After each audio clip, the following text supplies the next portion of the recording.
Magandang araw sa ating lahat, mga boxing fans, saan mang panig ng mundo. Ang bakbakan o labanan na ating tatalakay ngayon, ito po ay sa pagitan ni Mark Chamberlain kontra Josh Padley. Ang kanilang fight schedule ay sa September 21, 2024, nagaganapin po sa Wembley, United Kingdom. Sa bakbakan na ito, tayo pa ay maghahayag ng sarili nating fight prediction, comparison at analysis na kung saan. Doon pa po lamang sa ating gagawing comparison, detalyado na inyong malalaman kung saan naging liyamado, saan naging lihado itong magkabilang panig.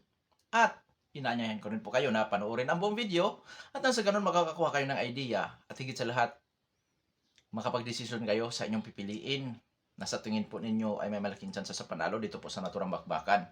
Maaaring ang inyong desisyon ay pabor o taliwas ito sa aking prediction o panalo sa laban, ngunit ang mahalaga ay ang makapag-desisyon kayo.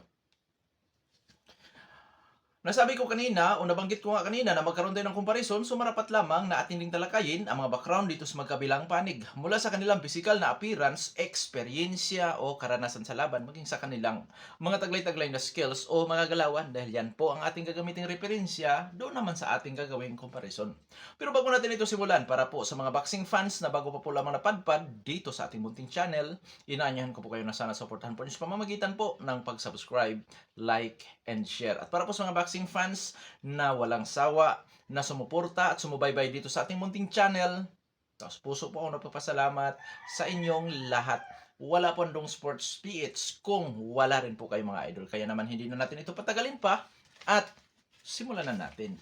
Alamin na natin ang mga background dito sa magkabilang panig at unahin natin ang sa panig ni Josh Padley.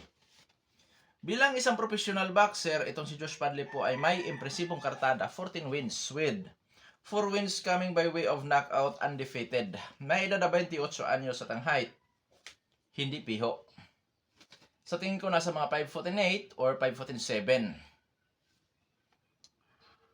Orthodox ang stance, knockout ratio 28%. Last fight March 2, 2024, nakasagupa si Conor Lee Doherty.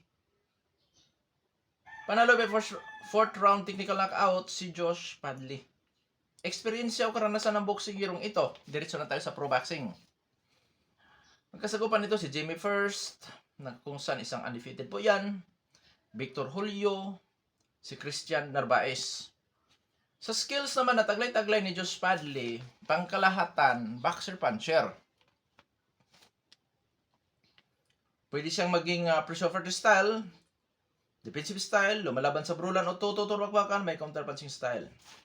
May pagka-agresibo ito, marami din kung bumabato ng suntok, taglay hand speed, timing at accuracy. Pagdating po sa depensa,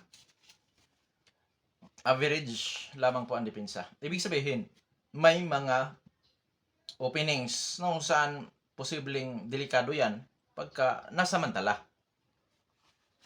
Lalo na sa close range o mid-range na suntukan. So, sa panig naman itong si Mark Chamberlain, si Mark Chamberlain as a pro boxer may impresibong kartada din ho. 16 wins with 12 wins coming by way of knockout, undefeated din. May edad na 25 anyos at ang height, estimated lang din ho. Nasa mga 5'9" or 10. Stance, southpaw. Knockout ratio, 75%. Last fight, May 18, 2024, Joshua Oluwasan. Panalo by first round technical knockout, scheduled of rounds, itong si Mark Chamberlain. Karanasan o experience yan itong si Mark Chamberlain. Mga matitinig na kalaban nito, katulad ni Joshua Wahalo, given Gwynny, Art John Ramlab. Siyempre, idagdag na rin natin si Joshua Oluwasan. Na kung saan ang mga yan ay nasa magandang record, magandang kartada po mga lods. Skills pangkalahatan ni Mark Chamberlain. Pangkalahatan, boxer-puncher din ho. So parang boxer-puncher pa lang maglalaban. Pressure style, defensive style, lumalaban sa brulan na tututuro bakbakan, may counter-punching style. Taglay, hand speed, power, timing at accuracy. Napakasipag din ito kung bumabato ng suntok. Pagdating sa depensa, Average lang din po ang kanyang depensa. It means may mga openings. Bukas ang kanyang depensa sa mid-range at close range sa suntukan kung saan delikadong ma-counter po yan. Or delikadong masamantala. So ngayon dadako na tayo sa ating gagawing comparison.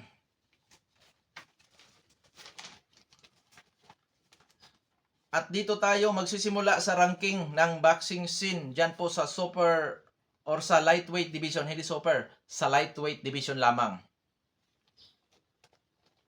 Itong si Mark Chamberlain, rank 5 sa WBC, rank 5 sa IBF, rank 8 sa WBO, samantala si Josh Padley, mga lods, hindi ko nabasa ang kanyang pangalan. Oo. Ngayon, sa edad, pareho na sa prime. 25 anyos si Chamberlain, 28 anyos si Josh Padley. Sa height, estimated sa tingin ko mas matangkad ng kaunti si Chamberlain. At pwedeng mali din dahil estimated lang ho, mga lods. Southpaw kontra Orthodox. O, delikado sa untugan dahil hindi magkapareho ang kanilang stance. Sana walang untugan or walang ma-injury kung sakaling magkaroon man ng untugan dahil hindi po yan maiiwasan dahil pareho ang stance.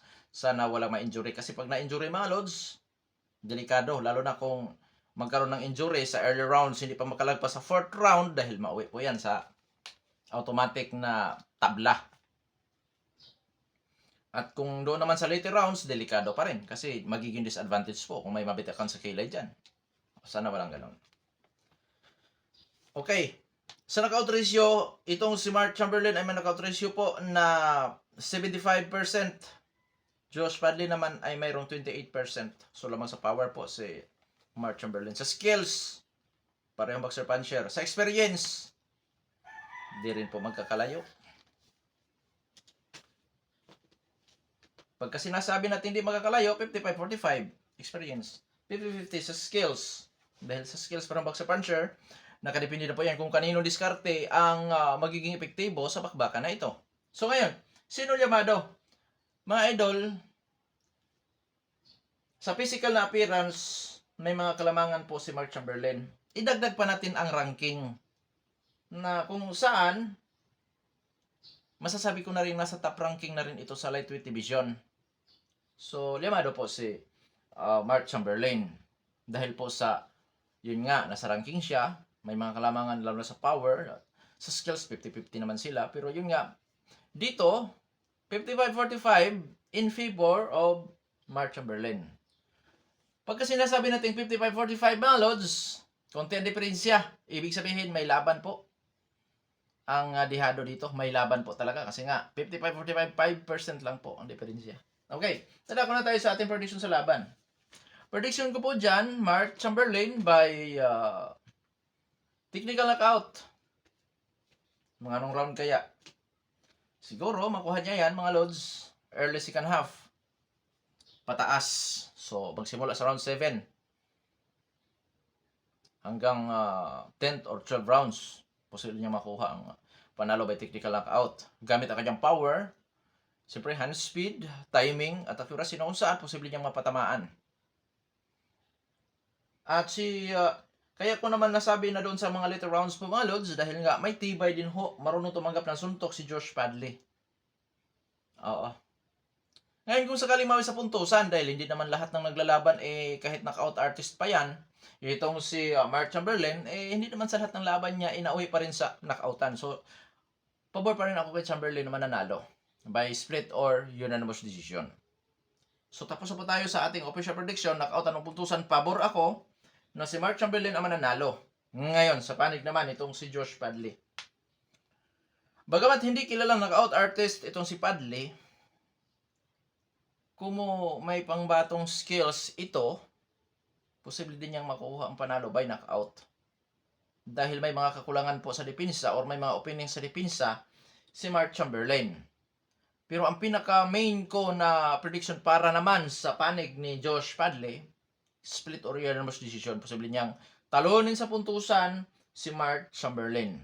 At this is boxing, anything can happen. Bagamat hindi kilalang knockout artist itong si Josh Padley, gamit ang kanyang hand speed, gamit ang kanyang skills, sipag sa pagbato ng suntok, posible din niyang makuha na matimingan si Mark Chamberlain sa solidong suntok or mapuruhan. Kaya masasabi kong di man ito kilalang knockout artist, pero may tendency o may tsansa na makakakuha pa rin ito ng panalo by knockout.